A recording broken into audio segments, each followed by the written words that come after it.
Welcome! All right, let's get right into it. Today, we are tackling what is, without a doubt, one of the most important chapters for your board exams. Chapter 11, Electricity, from your Class 10 NCERT Science textbook. We're going to break down every single core concept and all the formulas you absolutely need to know to nail this topic. You know, it really does seem like magic, doesn't it? One little flip, and boom, instant light. But it's not magic. It is pure, beautiful science. And it all boils down to the controlled flow of electricity. So let's pull back that curtain and really see how this all works. So here's our game plan. We'll start with the absolute basics. What even is electric current? Then we'll build on that with voltage and resistance and see how they're all connected through Ohm's law. After that, we'll get into the practical stuff and wrap it all up with the key things you need to remember for your exams. Okay, first things first. What exactly are we talking about when we say electricity? Honestly, the best way to picture it is like water flowing in a river. We call that a water current, right?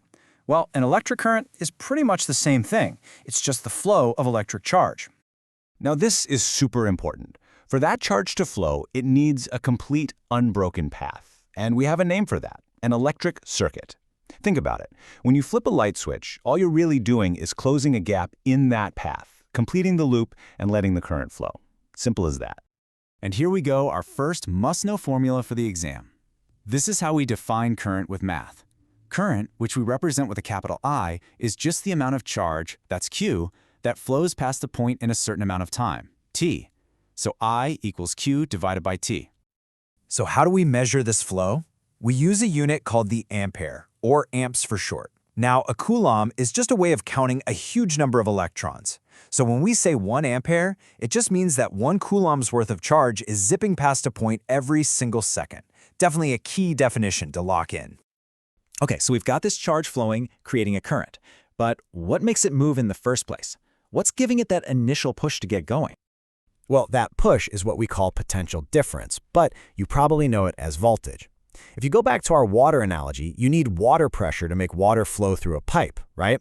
It's the same idea here. You need voltage, that electric pressure from a battery, to make the charge flow through a wire. So way back in 1827, a German physicist by the name of George Simon Ohm figured out this amazing fundamental relationship between that push of voltage and the flow of current. And this is his discovery, Ohm's law.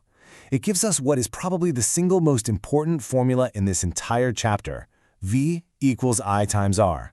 This beautiful little equation connects voltage, current, and a new player, R, which is all about the opposition to that flow.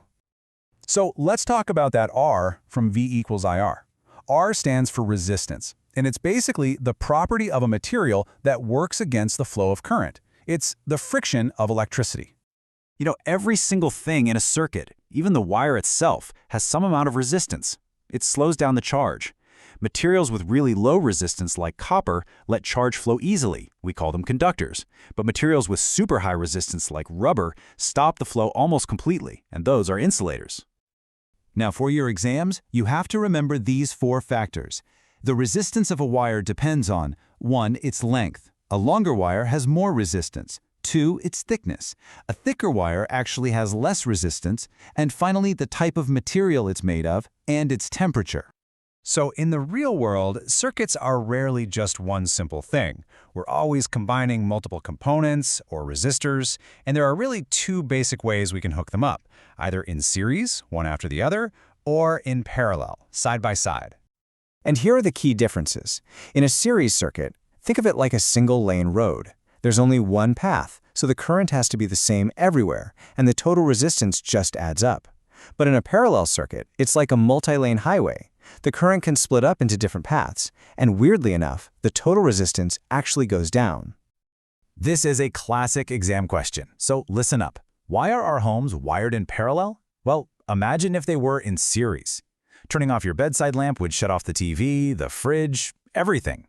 A parallel setup is brilliant because it lets every single appliance get the full voltage and operate all on its own. So if resistance just slows things down, you might think it's always a bad thing, right? Well, not at all. In fact, we take advantage of its side effects every single day in some really, really useful ways.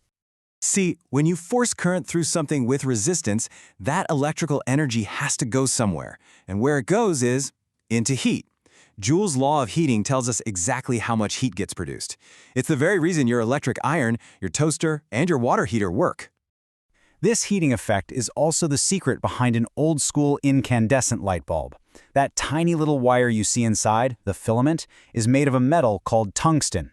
It's specifically designed to have so much resistance that it gets incredibly hot. So hot that it literally glows and produces light. Get this, 3,380 degrees Celsius. That is the insane melting point of tungsten. That's why it's the perfect material for a filament. It can get white hot and shine brightly for hours and hours without ever melting away. And finally, let's talk power. You see watts written on pretty much every appliance you own. Well, electric power is simply the rate at which a device uses up electrical energy, and the formula couldn't be simpler. Power equals voltage times current.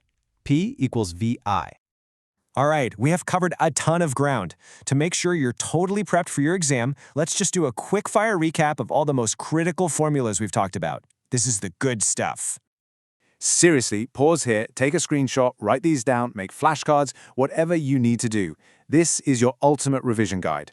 Knowing these formulas by heart and knowing what every single letter stands for is absolutely non-negotiable for passing your exam.